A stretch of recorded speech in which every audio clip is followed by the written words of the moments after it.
This is Transparency, a podcast by Gender Dysphoria Alliance, hosted by Aaron Kimberly and Aaron Terrell. Each week we'll be joined by people who have personal or professional experience with gender dysphoria and physical transition. We'll also discuss how our trans experiences relate to the concept of gender identity. Join us for a compassionate yet heterodox approach to the question of trans. Casey Miller is a 22-year-old DTrans woman and lesbian from Pennsylvania. She first began transition at the age of 16 and ultimately began detransitioning at 21. Casey has come to realize her male identity was largely motivated by early childhood sexual abuse and homophobia. And here is our conversation with Casey. Welcome back to Transparency. Aaron Terrell here as ever with co-host Aaron Kimberly, and we've got Casey here with us today. Thanks for being here, Casey. No problem. Happy to be here.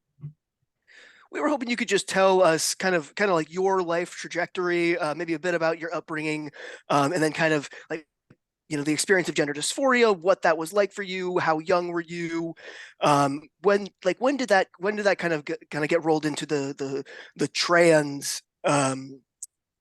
Like when did the kind of trans narrative hit your worldview? Let's say, I'm not sure how else to phrase that, but you know what I'm asking. Yeah, I'll give you the Cliff Notes version. So, brief synopsis of my childhood. I am an only child. I'm also a surrogate child of traditional surrogacy. So my legal mom is not my biological mom. And I was raised in Massachusetts with mom and dad until I was about 7. I was removed from the home with mom because we found that there was some abuse going on. And around 8 years old, we moved from Massachusetts to Pennsylvania. And from there, we were very heavily involved in religion. We got ourselves involved in a fundamentalist Christian church that is very heteronormative, very conservative, very much like women can't teach because, they're inferior to men, very heavy on purity culture, very homophobic and all of that kind of stuff. And that kind of dominated my worldview for the beginning of my adolescence. And I had always been a tomboy growing up and so on. It was kind of juxtaposed because when I was living with my dad, I wasn't allowed to cut my hair. So I was this little girl running around with literally over 12-inch long hair that I wanted to cut because it was just getting ridiculously long. But that was a method of control for him. There were certain things I couldn't wear. Because for him, maybe it gave him some weird satisfaction. I don't know, not to get too dark. But then once we kind of moved to Pennsylvania, I was able to cut my hair shorter, not as short as I wanted to, but I was still kind of within the constraints of distinct girlness, even though I ran with the boys, I played with the boys. In 4th grade, I was part of a Beyblade competition ring and did all of that stuff. And I didn't really have this distinct idea of gender or sex differences until probably middle school. Everybody's starting to go through puberty and you're getting the talks and what all of that means. And then kind of that realization that there are differences. And for me, unfortunately, my differences or the differences between sex, male and female, carried a negative connotation because I began to associate femaleness, like my female sex, with what I had gone through as a child. Not to bring down the mood, but I went through child sexual abuse, and I began to associate that and getting the talk with this happened to me because I was female. And how can I make this not happen to me again? And not liking the whole female thing, and combine that with the church saying, well, good women, they're modest and they get married and they have husbands and they have a bunch of kids and they're subservient and they have like this holy femininity to them, and me wanting to have no part of that whatsoever. Plus also being told that being gay is a choice and that being gay is wrong and all this stuff was kind of just like this weird amalgamation. That's not even a word, but like this weird conglomeration of issues that made me feel like it wasn't right to be female and looking for a way out. And so throughout all this time, I was suffering with depression, anxiety, panic attacks, and I was 16 and I knew that I was gay, but I was trying to repress it. And I believe it was 2017, April, May 2017, that I was like fed up. I was looking up online and I was like, what do you do if you're a lesbian and you don't want to be and you don't like being a woman? And somehow that got me down the trans rabbit hole. And my very first exposure to anything trans was, I believe it's called Trans in Love and at War. It is a New York Times op-ed on the couple Logan and Layla Ireland. I don't know if you know who they are, but if you've seen Logan Ireland, he is jacked. And Hmm. it's interesting because I watched that and I had no idea what trans was. I was very sheltered. I thought it was just like women cutting their hair short and wearing men's clothes and LARPing, for lack of a better term. And I didn't know medical transition was a thing. And then I saw that and I saw, how Logan went from this, for lack of better terms, very masculine butch woman to, this buff dude that no one was going to mess with, and that it just kind of fit with how he felt on the inside. That kind of clicked something in my head for me. I was like, holy crap, like that's something that can actually happen. And so then I just fell down the rabbit hole. Yeah, And then yeah, as you would. Yeah. yeah, and then you start seeing all the videos of the before and afters of when you're on testosterone, and you're seeing all these people talk about how they just feel so much better, and they all had body image issues growing up, and it just seems like this made their lives better. And me saying, well, I was always a tomboy, I never really fit in with the girls anyways. Maybe this is the way out. Maybe this is what I can do to better my life. And I just latched onto it. And within that same year, I got a diagnosis of gender dysphoria. I was on testosterone. Before I turned 18, I was on testosterone, had a double mastectomy, had everything legally changed over, and then proceeded to live as a man. I know that gender criticals don't like that term, living as a man, but socially and legally living as a man for at least the next 4 years. So that time period between when he saw, um, so you saw that in that clicked something for you, and then so how long did that take from that moment of that aha sort of moment for you to when you actually started to take testosterone and get your surgeries? What was that time frame? It was probably May of 2017 when I saw the video, and I had first contact with the pediatric gender clinic in September. That's another thing I talk about with my case, that it's not like I had like multiple laborious appointments. I literally had two appointments with one provider, and it was kind of just like checking boxes on a list. And then she's like, "Okay, here you go. Here's your testosterone." Do you remember Um, what was covered? so I do have my medical records actually from those two appointments. A lot of it was just talking about my childhood, my adolescence, what we would retroactively label as signs of gender dysphoria. Two distinct examples I remember were that when I was in seventh grade, of course, I was going through puberty, and I was a little bit of a heavier kid because I have PCOS, so weight issues kind of came along with that. And I was insecure about my body. And so there was a period of time in seventh grade, I distinctly remember I always went to school in black sweatpants and like a gray hoodie, and it was always super baggy and it was meant to hide.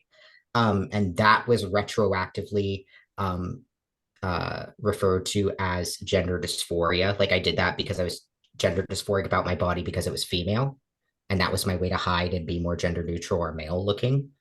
There was also another instance where I talked about wanting to join the swim team because the female swimmers had flatter chests, and then proceeding not to eat for a couple of days at a time because I wanted to lose weight to make my chest flatter. And that was attributed to gender dysphoria and not what we now know later to be an eating disorder that was undiagnosed at the time. Did you put those two things together, or did the clinician say that those things were gender dysphoria?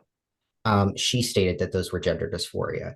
She was talking about asking about instances where I felt uncomfortable in my body, and of course rattling some of those off. Then she was like, "Oh, well, that makes sense because that's because you wanted to be a boy, or you're meant to be a boy. That's why you were hiding your body. That's why you were not eating." Which the facility that I went to, the Children's Hospital Philadelphia, which infamously has those training clips of I don't know if you've seen the training clips of basically a young boy goes to the ER because he fainted because he is struggling with an eating disorder and he wants to transition to a girl. Mom's not on board, and essentially it's the medical staff like ganging up on mom. To say like, oh, well, you're like, your child is not eating and doing this because she wants to transition, and the eating disorder is because of the gender dysphoria, and if we treat the gender dysphoria, then the eating disorder will go away. Yeah, that hospital. So in retrospect, I can see why that connection was made. So it's not like you And were you were taking those 16. things and you were Yes, trying, you weren't saying those things and trying to kind of build and convince the clinician that that was related to gender dysphoria. They just made that leap on their own, it sounds like. correct. Yeah. And the other thing too is that like my mom, who is a nurse as well, she was trying to be flexible and supportive, but at the same time, she literally said, which this happens to be the case now, and hindsight's 2020, that she was so concerned that I was doing this because of the childhood abuse, that this was a reaction, that this was a trauma response and a defense mechanism against what happened to me as a child. And in the records, it says that was like investigated with me, except it also says that literally the investigation was literally just the therapist asking me, quote, do you think the childhood abuse has influenced your transgender identity? Me, quote, no. And that was it. That was the investigation. That was all she did. So Incredible. good job, Linda. Yeah. Did you find that your community, I mean, the community that you said, was homophobic, and did you find that that environment accepted your trans identity more readily than they would have a gay identity? Interestingly enough, I left the church completely a couple months leading up to starting hormones because I knew that it was just not going to fly. But in my head, subconsciously, I thought it would be easier for them to accept the image of a straight man than they would a gay woman or a gender nonconforming woman. Um, and the idea for me was, even if it wasn't in like my specific church, um, if I ever wanted to return to church, I could kind of just like pass as a straight man and no one would have to Mm, know. And that would be more socially acceptable. And I could still have my wish and be with women and it would be fine. And, the church could still be okay with me attending. I know that there's churches accepting of LGBT, but, I wouldn't feel at risk potentially of, taking that chance of walking into a homophobic church. And I can have the best of both worlds essentially. So Oh, you sorry. were started on hormones, and how did you feel initially?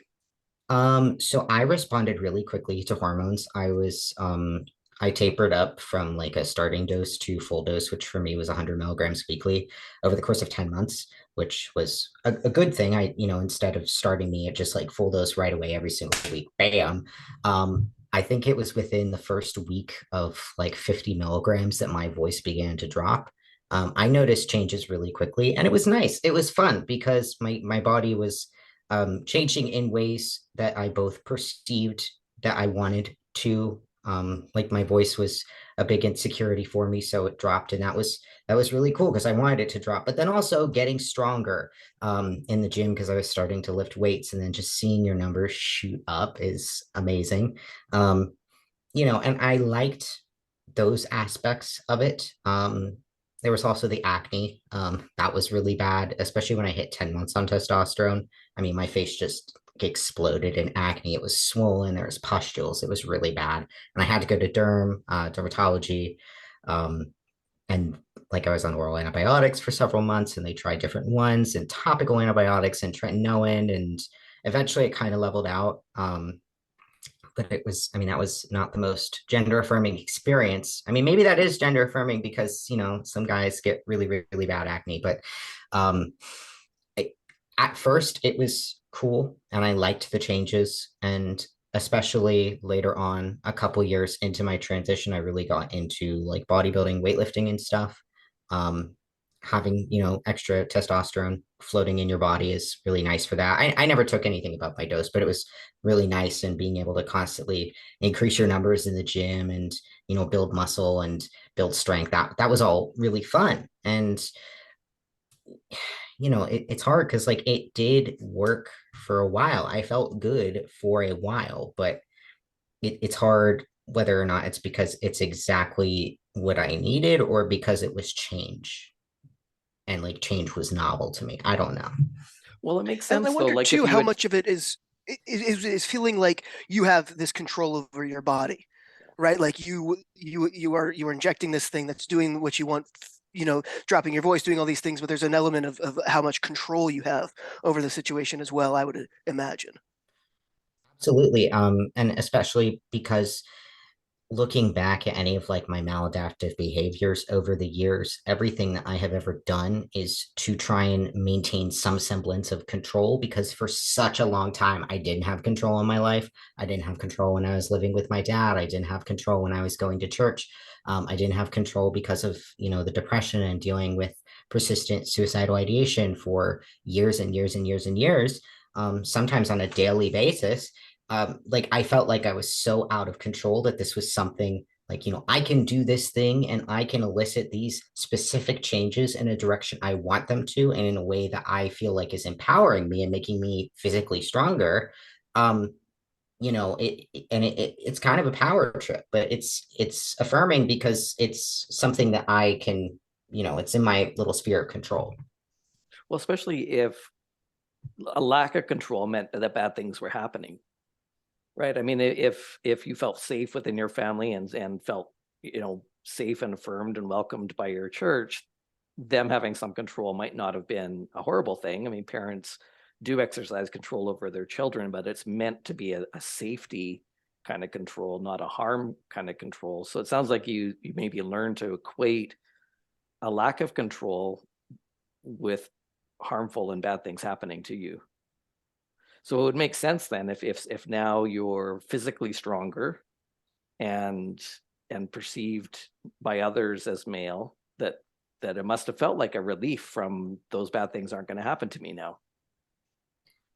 Absolutely. And I mean, that's something that in some respects, that is a downside of attempting to detransition, is that I might lose that. Because I mean, I would argue that a man walking around in society, a perceived man walking around in society, is most likely going to be safer than a perceived woman walking around in society. Potentially. I mean, that's how I feel. I don't even know if that's intellectually true, but that's like a bought in belief to me. So I even still now feel like I'm giving up a degree of safety by potentially detransitioning, even though I don't want to, live as a man anymore. That's just not me. Um, it still feels like I am now going to make myself more vulnerable because I've associated womanhood with being unsafe, with being attacked, with being vulnerable. So it's going to be interesting to unpack that.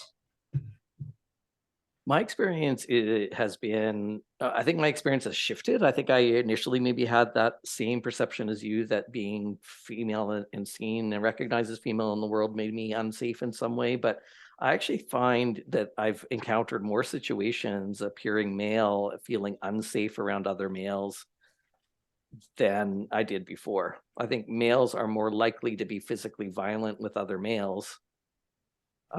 Whereas before I transitioned, I definitely had males make stupid comments about, my hair or being a lesbian and stuff. So there was more verbal harassment, and the likelihood of sexual assault is higher when you're female. But I think the risk of physical assault is higher when you're perceived as male. That's been my experience anyway. I don't know if Aaron, if you had a Yeah. similar experience. Yeah, it was something I hadn't planned for or really anticipated. Is just there's a level of aggression between strange men towards other strange men that you don't experience. So, like, I agree with you, Casey. I think in domestic settings, women are far more like you're. It's women are more likely victims in domestic settings than men are. But I think as far as stranger aggression and danger, it's probably more dangerous to be out in the world as a man, but it's more dangerous to be a woman in home, essentially, is how I would kind of categorize that.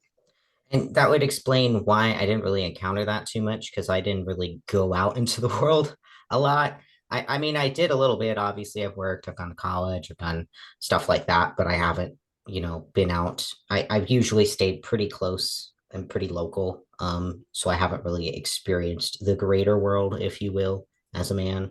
Um, but I can also understand that because I was saying that, and then I'm like, yeah, but men are probably more likely to get into a fight with other men in strange situations. So, Yeah. um, But also, it's not really even that relevant because it doesn't happen all that often. But more like your interpretation of the setting is more not to, not, I guess, to use the, for lack of a better word, valid. So your interpretation is just as real as, because it's all an off chance. I'm not making. I'm trying. I know what I'm trying to say, but I'm not articulating it properly. But anyway, so you said for about 4 years you lived as a man. You were going to school. What was that experience like? You said before we were recording you were going to school to be a nurse. yeah, so that was my second major, actually. My first major, I graduated high school in 2018, and in fall of 2018, I went to school for a year as a trumpet performance major. I was going to be an orchestral trumpet player. I had been playing trumpet for the past 8 years. I had managed it in the United States and in the States. They basically have like competitive musicianship for middle schoolers and high schoolers. So if you think like the sports circuits, how they have like, you can compete in the county and then the district and then the region and then at the state level, they have that for music as well. Um, so like you go and audition for ensembles. So I think there's like 12 to 15 districts in the state of Pennsylvania, and then there's 6 regions, and then there's the state level. And so you like show up at a random school building, a bunch of kids show up and they audition for band, orchestra, chorus, or other ensembles. And whoever scores the highest in the auditions, they get selected for the ensembles. And then you kind of wash, rinse, and repeat at each of the festivals. Like you go for 2 to 3 days and you play a bunch of music and then you re-audition again to get selected for the regional level and then the state, and then there's all Eastern and nationals. Well, my junior year, I managed to make it to the state level, and then my senior year, I made it to the national level. So I was fairly good at trumpet, and I thought, oh, okay, I can probably make a living out of this. And so I auditioned and went to Penn State for a trumpet performance for a year, and then just completely burnt out on that. Um, and was just like, I can't do this anymore because I basically sold my soul in order to do some of the things that I did my freshman year. I was in graduate level ensembles. I was, playing with people 10 years my senior.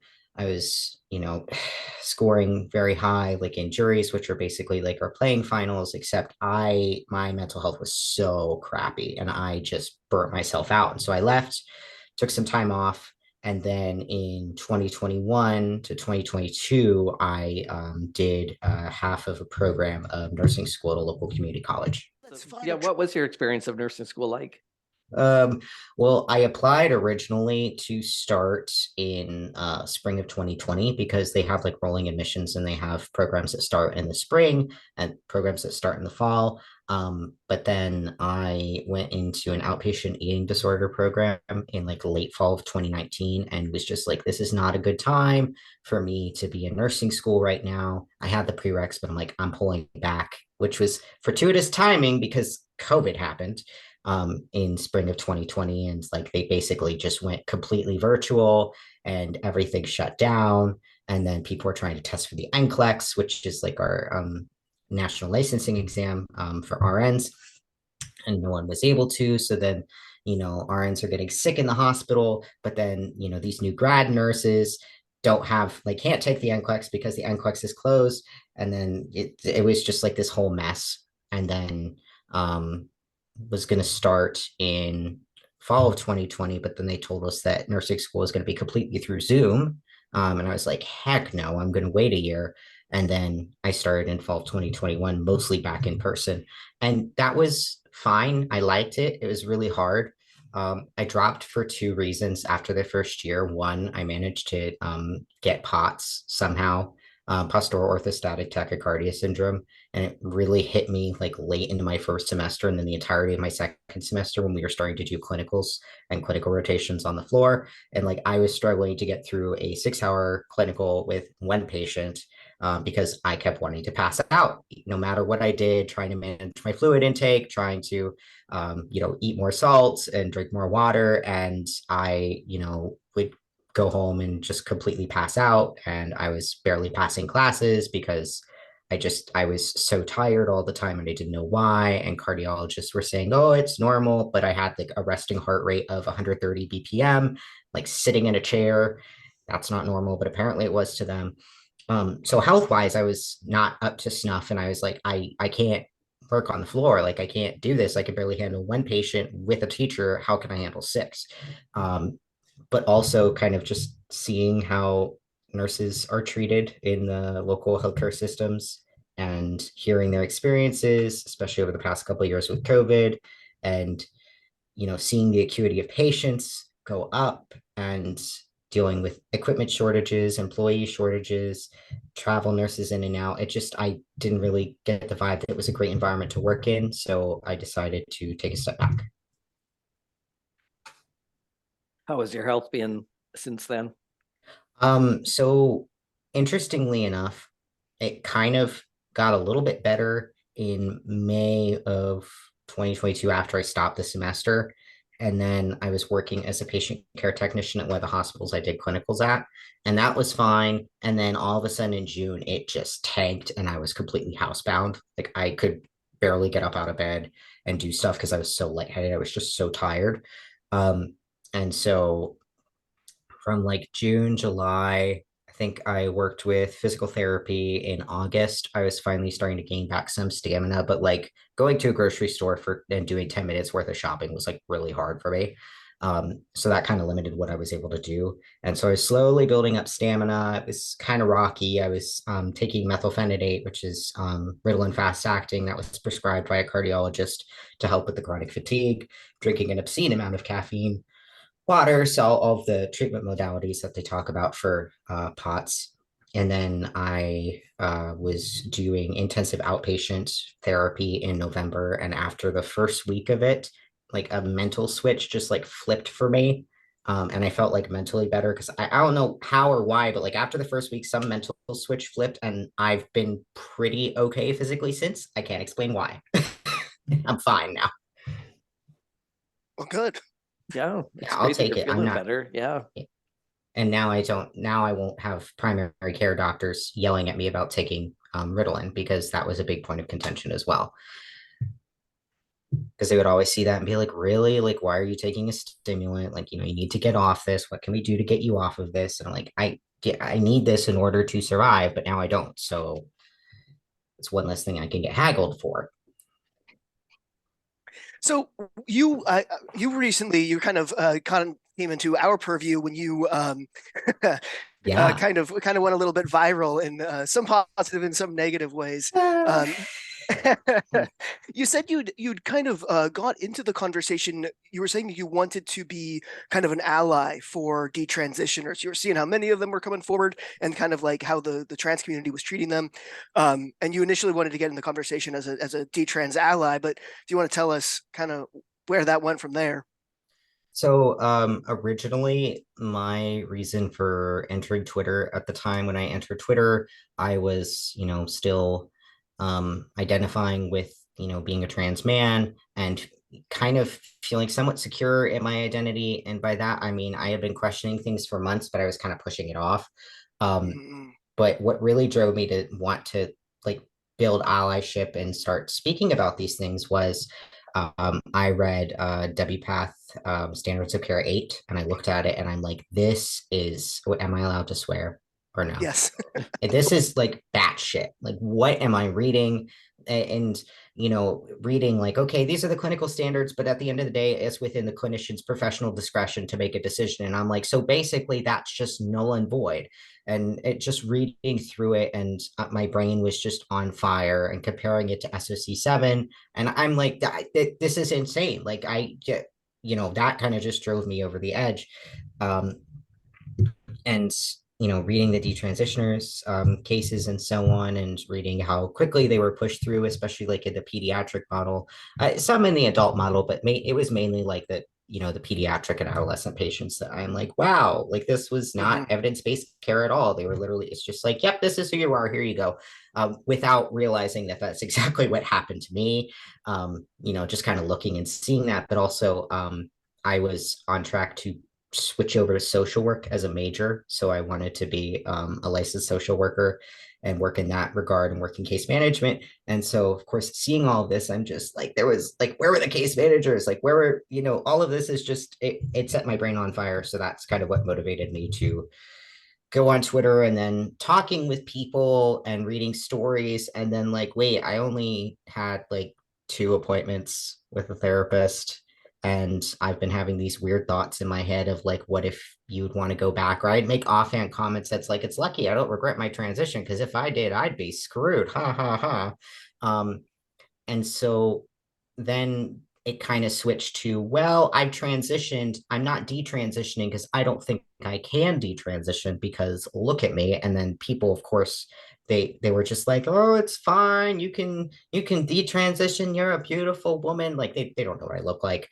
And like I'm saying, like I have a relatively deep voice, and they're like, no, it's fine. Like there's some people that are just like, oh, you're a beautiful woman either way, and like just telling all of these things on Twitter. And finally, I just got fed up. And I was like, you know what? Screw all of you. Like, if you want like a kind of an image or a picture of what you're dealing with here, like this is what happens. Like, and I just posted that video, no expectations, hoping to shut some people up, and then it just exploded. Yeah, I remember you said something along the lines of this is what 5 years of testosterone does to a female or something like that, and then yeah, the really defensive trans community kind of took that and ran. They're like, oh, you take testosterone and then you complain that it masculinizes you, and they just took it completely out of context. And then you had Ty Turner ContraPoints and basically like just all these massive influencers just acting like bullying children essentially. Yeah, yeah, and also everybody like citing like the hairline thing, because I talk about hair loss. Um, because I do have a fair bit of hair loss for, at the time 21-year-old, 22-year-old now, um, male pattern baldness. And I did say that I was experiencing the precursors of androgenic alopecia prior to testosterone because of PCOS, but it was not nearly this severe. And this, like the amount of hair loss I've experienced, happened while I was on testosterone within the past couple of years. um and I talk about it as a side effect because I could tell you that that wouldn't have happened had I not taken testosterone. And in the context of talking about living socially as a woman again, having a noticeable amount of male pattern baldness is a factor on top of the voice, on top of the body hair, on top of a lot of other things that might make that more difficult. And that's the context that it was given in, not just, wah, Mm-hmm. this was a side effect that I was told about and it happened, I'm upset. It's in the Mm-hmm. context of living socially as a woman, all of these masculinizing effects are, going to make things a little more difficult. And yeah, and they're not reversible. That male pattern baldness isn't reversible. If you stop taking testosterone, your hair isn't going. I mean, some people do experience some hair regrowth if the follicles aren't completely dead yet, but once those follicles are dead, they're dead. So it's not like it's a reversible effect. So Yeah. I didn't get the feeling you were complaining that, oh, I took testosterone and I was masculinized. I think you were just highlighting that some of those effects are permanent. And so you can't just walk back, easily. You have to live with those effects. Yeah, and I mean, regardless of whether anybody, seeks out transition and, they transition 5, 10 years down the line, that was the right decision for them, or you're somebody in my situation where that wasn't the right decision. It's also really interesting because with the Ty Turner thing, basically him posting like, yeah, and he said, I think he said that he was a minor when he started testosterone. But regardless, he I think said he's a like, teenager. Yeah. oh, teenager. Mhm. When he started testosterone, he was on testosterone for 8 years, and he has a full head of hair, stay mad bald, and then posted a selfie of himself. Well, first of all, Ty, he does have some hair loss in the front that he was trying to hide with his hair. I saw that, and um, second of all, what I loved was people like trans guys and some trans women were starting to get upset in the comments saying, "Wait, but I have male pattern baldness." And like, hold on a second, like I deal with this thing, are you like saying this about me? And then Ty was like, no, no, bald is hot, bald is in. If you're bald, like you're a bald king, a bald queen. Like he was starting to walk it back because his own following was like, hold on a second, like this is something we deal with. And I'm not like, the whole point of that wasn't to be like, oh, I did this thing and now I'm bald and I'm really mad about it's just like, I can't undo this. This, especially to all the people that are just like, oh, you have male pattern baldness, just take finasteride, just take spironolactone, just take minoxidil. And I'm like, Yeah. it's not, or just get a hair transplant. Yeah, just chill out. 15 to $20,000 on a hair transplant that may or may not stick. So Yeah, ask the trans women with male pattern baldness how easy it is to just regrow hair on their heads. yeah, really. Yeah. And like, even with the finasteride thing, like I had a couple of people and I was trying to get into conversation. Like I was in the beginning, I was trying to have civil, level-headed conversations with some of the trans rights activists.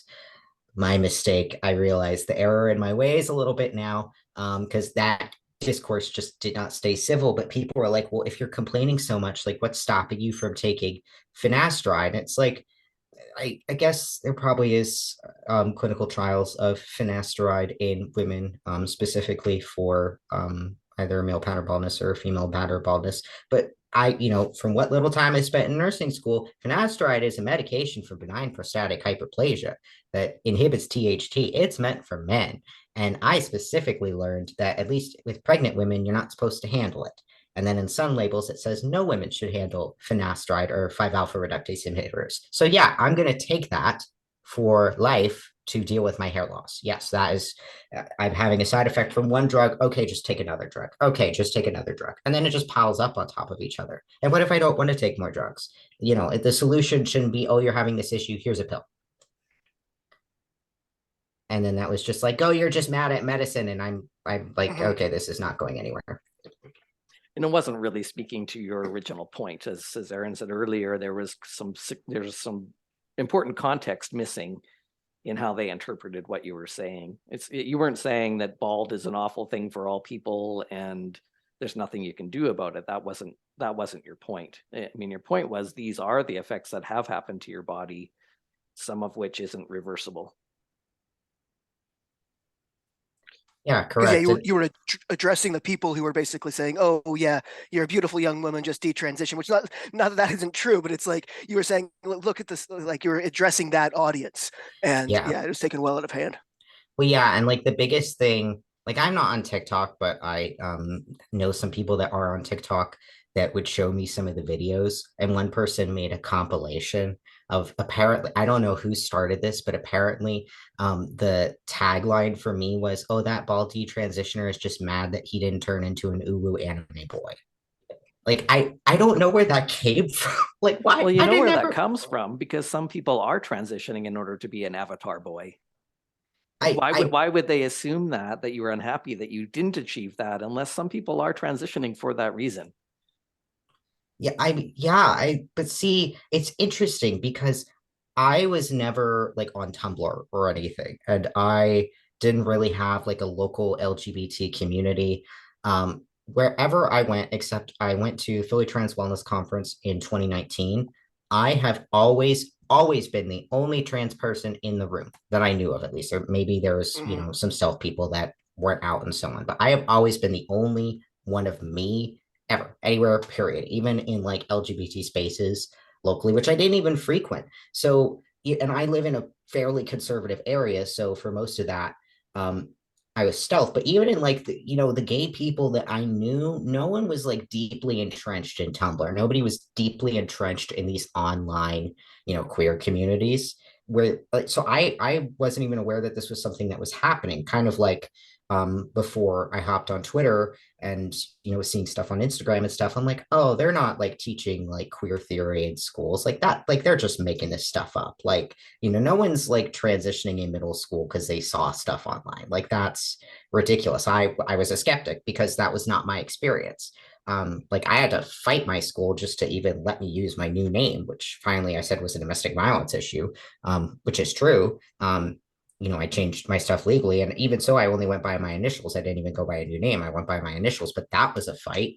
So I never, I, the idea that people would transition to look like the Uwu anime boy was like so foreign to me. And even now, I'm like, that's Mm-hmm. happening. That's a thing that's happening, but I guess it is. I don't That's so know. that's really interesting. Is like so you're 100% not, and I don't mean this in a derogatory way towards anyone who is, but you were 100% not a Rajdi kid.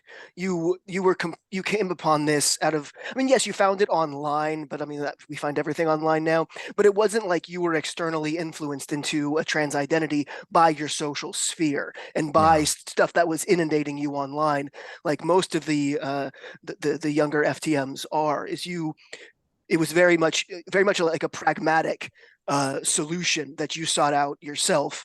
For it helps with providing kind of that social concept of safety that you needed based on early life experiences, and then also was a solution to homophobia. And it's a very pragmatic, kind of much more like the male to female homosexual. We talking very scientific terms here, so are very explicit, but like that's a typical trajectory of the male to female. Homosexual, transsexual is very pragmatic reasons for transitioning, and it's socially helpful and very much.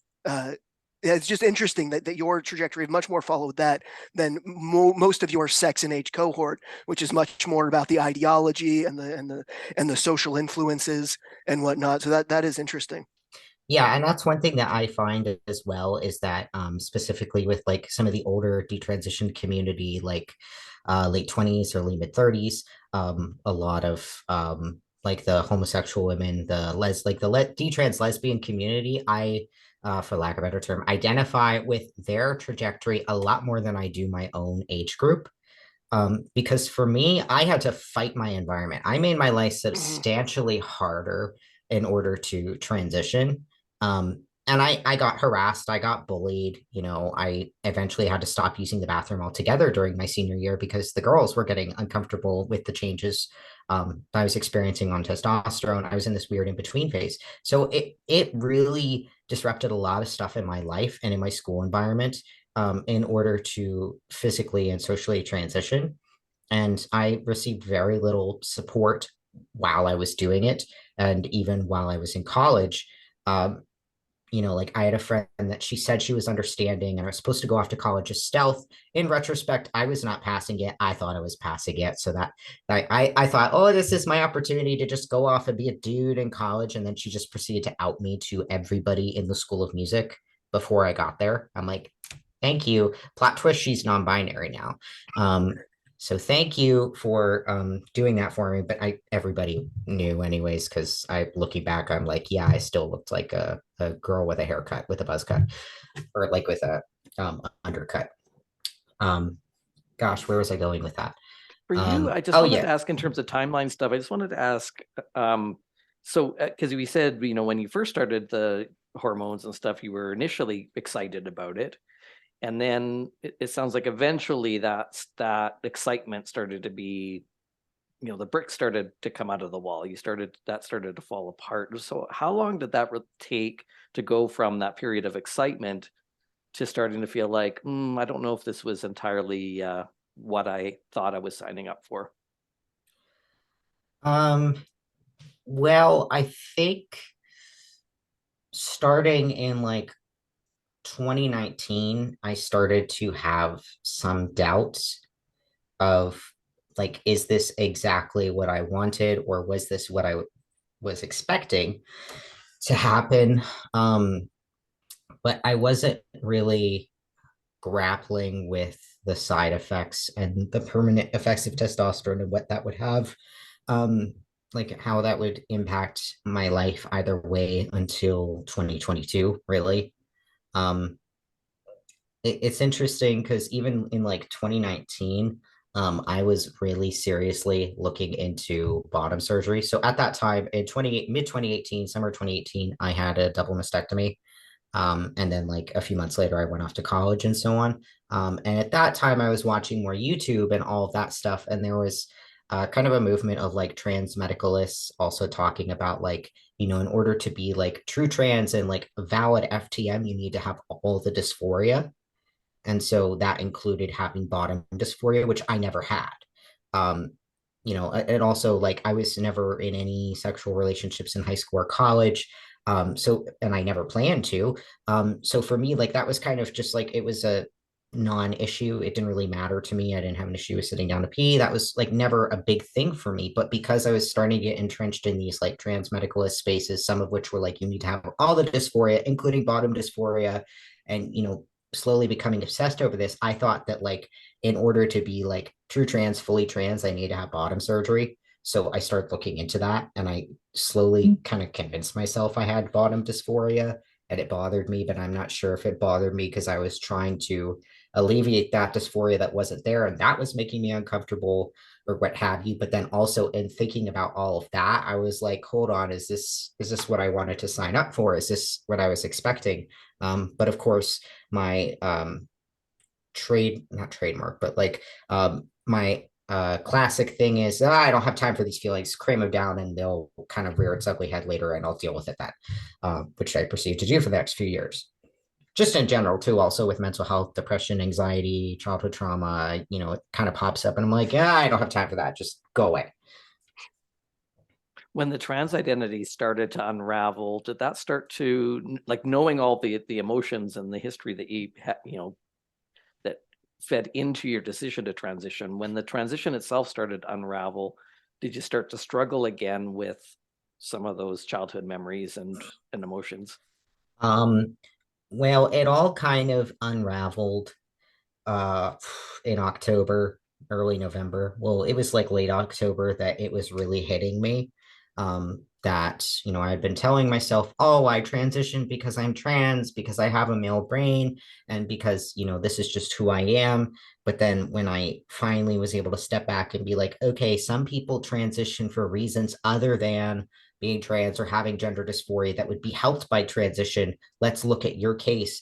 And then realizing um, the reasons why I did what I did, and also realizing that my mom was exactly right. And this was the worst case scenario she wanted to avoid, and we didn't.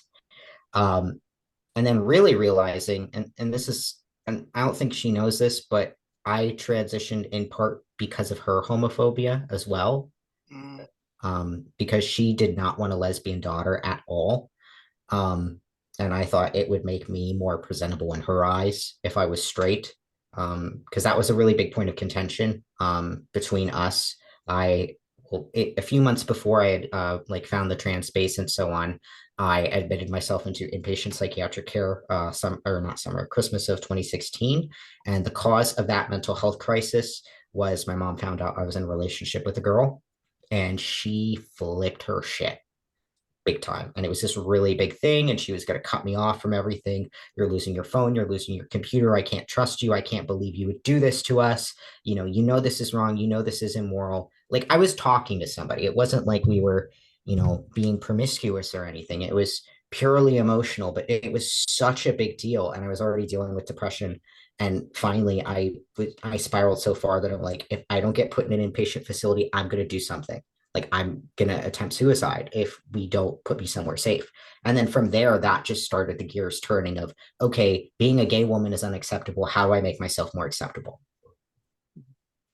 So Did you? realizing all of that in October, of course, Yeah. sent me borderline into another crisis, which is when I sought help. I didn't go inpatient. I went intensive outpatient for a couple of months, which is basically it's multiple levels of care. But in my case, it was 5 days a week, 7-hour days of just intensive talk group therapy, which I needed and was very beneficial. But to answer your question, in the end, yes, it brought back a lot of memories.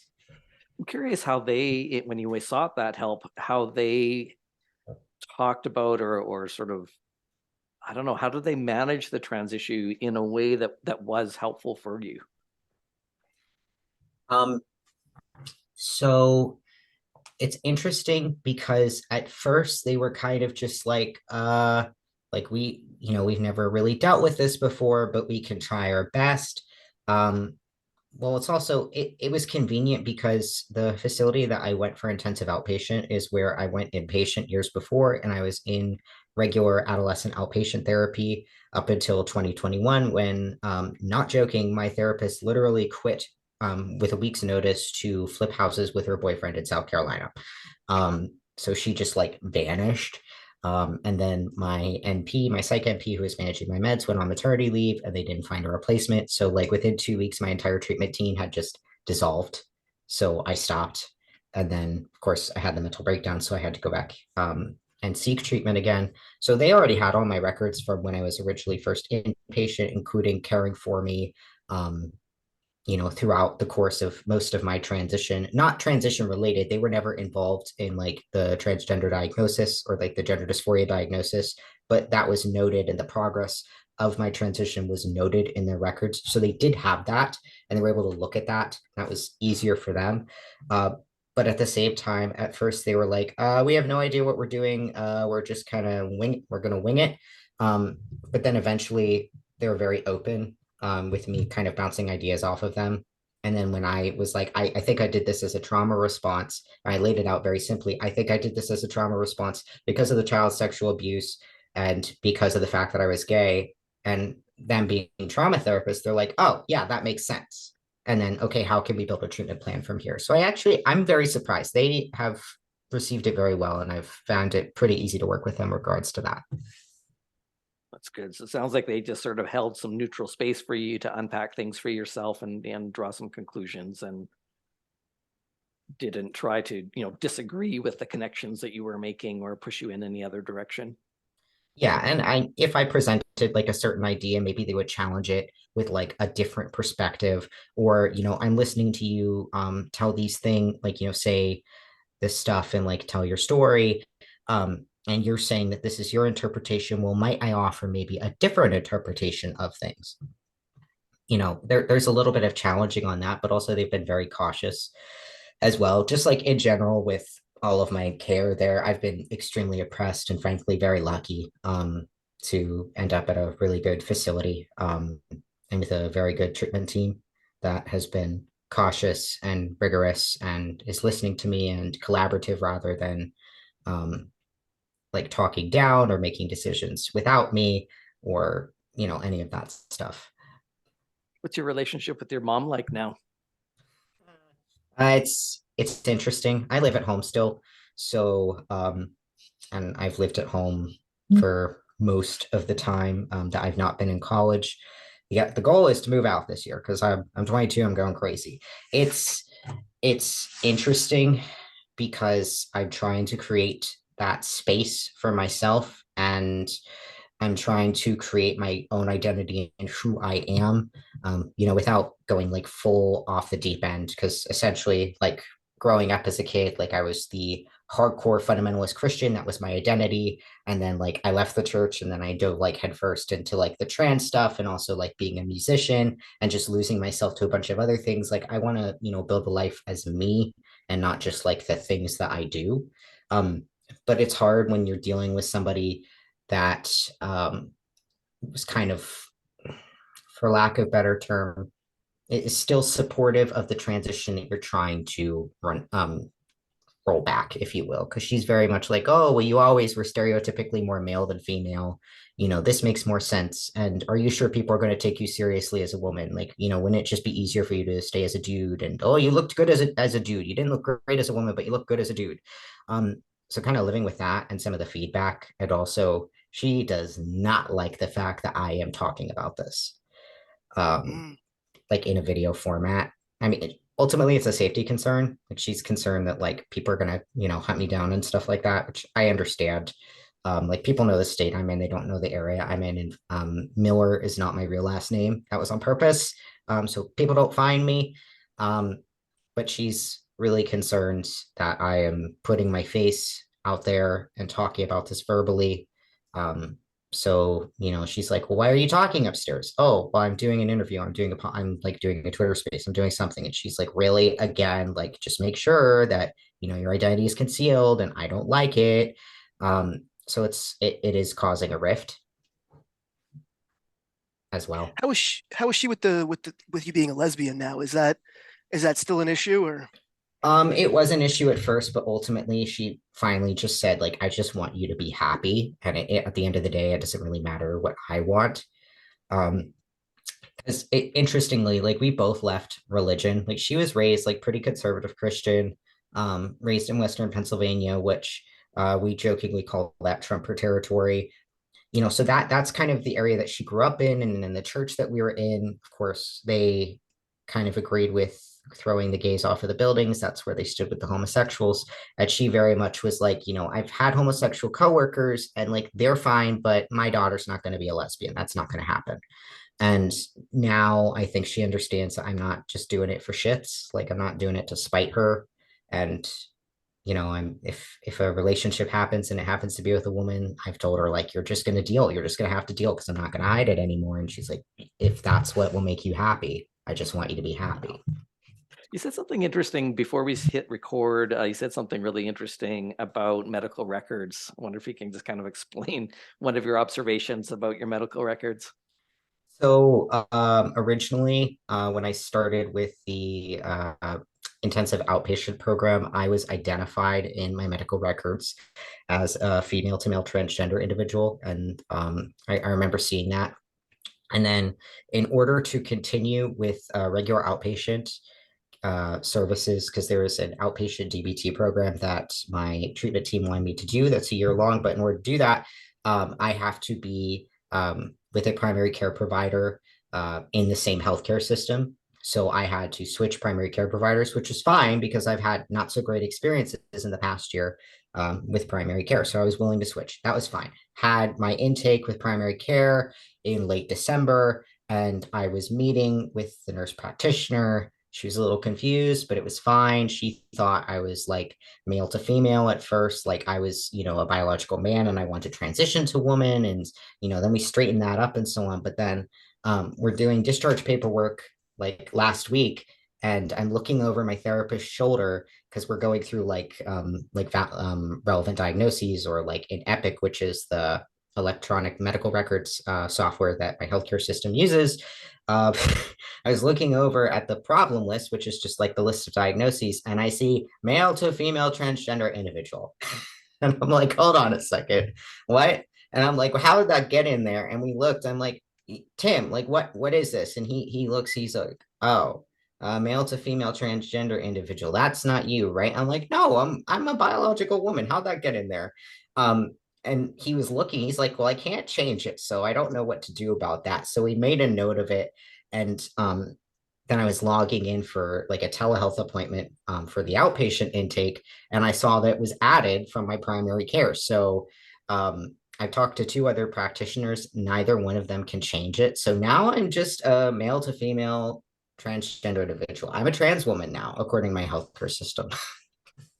And is that because so they have to have you logged as trans because you have a history of transition related healthcare, um, and then they also have to have a gender marker, and so it's like, well, you were trans one way and now you'll just be trans the other way. Is that maybe how it works in the system? Well, it's interesting because in Epic, there's three designations for gender or sex. So there is the biological sex that a person is, the legal sex or gender that a person is, and what their preferred gender identity. So in the system, it says that I am biologically female, legally male, and prefer to be female. So it says I'm biologically female in there. So how is if I'm biologically female, how am I a male to female? I mean, I understand some of the nomenclature within the detransition community is female to male to female, but like I don't know where that came from when you can clearly see that I started at female. That's where I started. But also another issue when I posted about that, because I posted it kind of as like a one-off on Twitter, like, well, looks like I'm a trans woman now. But then therapist, I think it was Stephanie Wynn, was like, like she reposted it, was like, how does this work if you can't identify detransitioners as having a history of medical transition without identifying them as trans?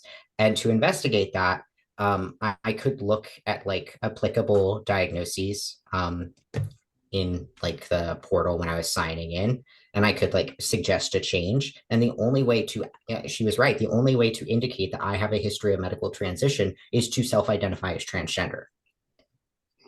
So I understand that, detransition is still a fairly new topic, within the trans community, the medical community, and all of this stuff.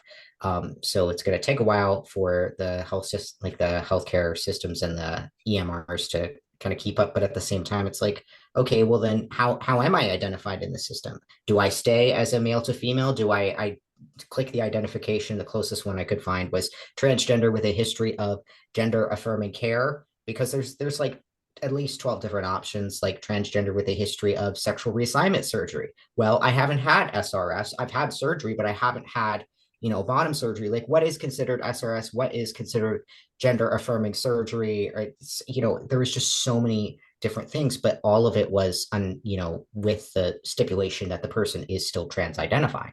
Right. So if you Which is click not true. trans without SRS, but you've had a hysterectomy, they may not be aware.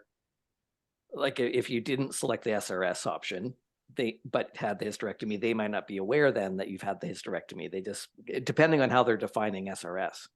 Yeah, and again, that's the thing, because I know in certain spaces, like SRS, I'm just going off of some of the stuff I've seen online. SRS refers to any form of surgery, which, okay, maybe a double mastectomy would be lopped into that, but maybe it's also just like anything dealing with reproductive organs or bottom surgery or anything like that. That would be classed as SRS. Well, okay, the double mastectomy doesn't fall into that, but also it is applicable because it's part of my surgical history. So there's really no definite way or concise way to identify that to correctly identify that, okay, I do have a surgical history and a medication history of taking cross-sex hormones and doing all this stuff, but I'm also not trans now, and like I'm trying to pull it back.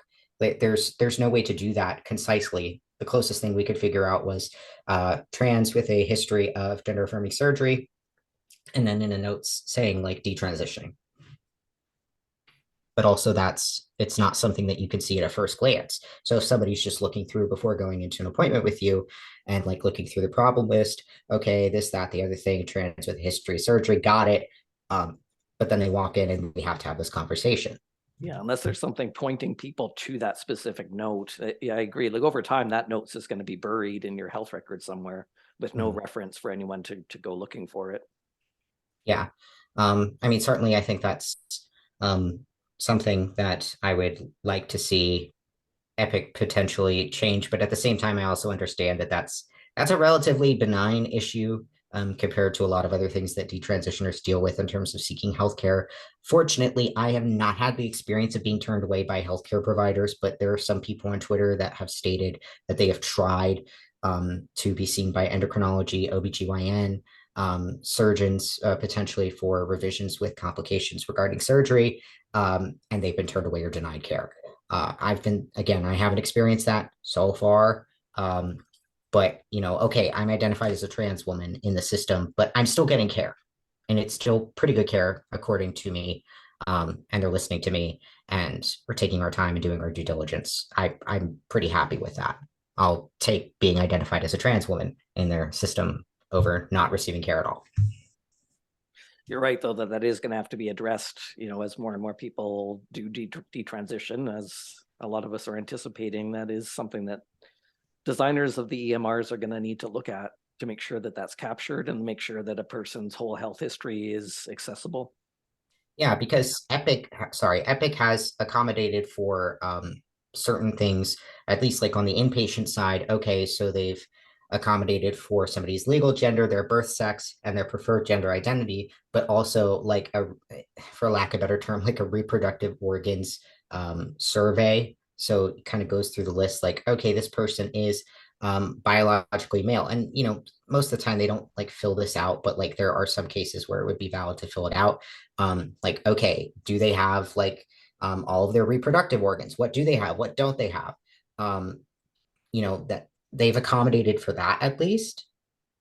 and that probably took a little bit of time. So I understand that this will take time, but at the same time, it is something that the EMR is going to have to accommodate for.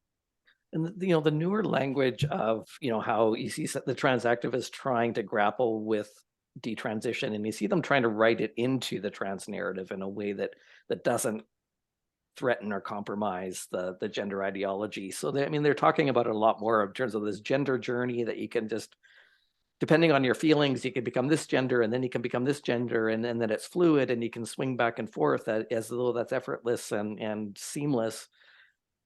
Which, in terms of an EMR, like that kind of speaks to what you're saying. I mean, if that is all that matters, if biological sex isn't really relevant, that it's all just about your identity and the fluidity of identity, then to them it's almost like, well, what is the difference between a trans man becoming female versus a biological man becoming female? Like, if it's all identity based, then I guess you are a trans woman now. Yeah, and that was a joke. Unfortunately, most people, there's a fair bit of people on my Twitter that do understand sarcasm and can take a joke. And there's also a fair number of people that don't. So just as a joke, one day after talking with a couple of people how ridiculous it is that I am a trans woman now, I jokingly tweeted something very short that I was like, "Can I identify as a trans woman? Discuss below." And so that kind of led into its own thing. And people are like, well, why would you want to identify as a trans woman? I'm like, well, my nurse practitioner told me I'm a trans woman now. It's in my records. I'm valid. They're just, there were some people that were taking it way too seriously. Like, no, it's all evil. It's all wrong. Like those, more of the gender critical. And then there were some people that were kind of playing along that was like, well, if you inhabit this, the social role of a trans woman, then you are valid as a trans woman.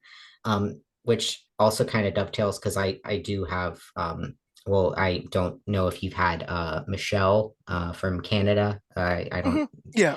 Yeah. Well, she said that there was a while, like one of the places that she lived, her neighbor just thought that she was a trans woman. So I thought of that when this one person was saying, well, if you inhabit the social role of a trans woman, then you are a trans woman. And I'm like, well, if I look like a trans woman, then I am one. Therefore, like this is my identity now. Kind of as a joke. I mean, how do you know, Casey, that you're a woman? I mean, what does it feel like to be a woman? I have no idea. I look, we've done an entire documentary on what is a woman, and I still don't know. I think we need to do another one. Yeah, there was another pithy thing that somebody posted that was like in some sort of mythology. I think it had to do with like Aphrodite, and it was like, in order to be a woman, like this woman had to like lose half her nose and get stung by 1,000 bees. And a bunch of us were like, damn it, we're not women then, because we didn't do that. We still have our noses. We've been doing it wrong this whole time. Well, thank you so much for being here with us, Casey. This has been great. Yeah, no, this has been fun too. Thank you for having me. Yeah, it's been great to meet you more, not quite in person, but feels a little more in person than over Twitter. Yeah, Twitter is special. I prefer speaking rather than tweeting at people. So yeah, this has been nice, especially to put faces to names. Thank you very much. Thanks for joining us for this episode of the Transparency Podcast. If you enjoy our content, please help out our algorithm by hitting like or subscribe. If you'd like to make a donation, follow the link to our PayPal account. On behalf of the Gender Dysphoria Alliance, thanks for your support.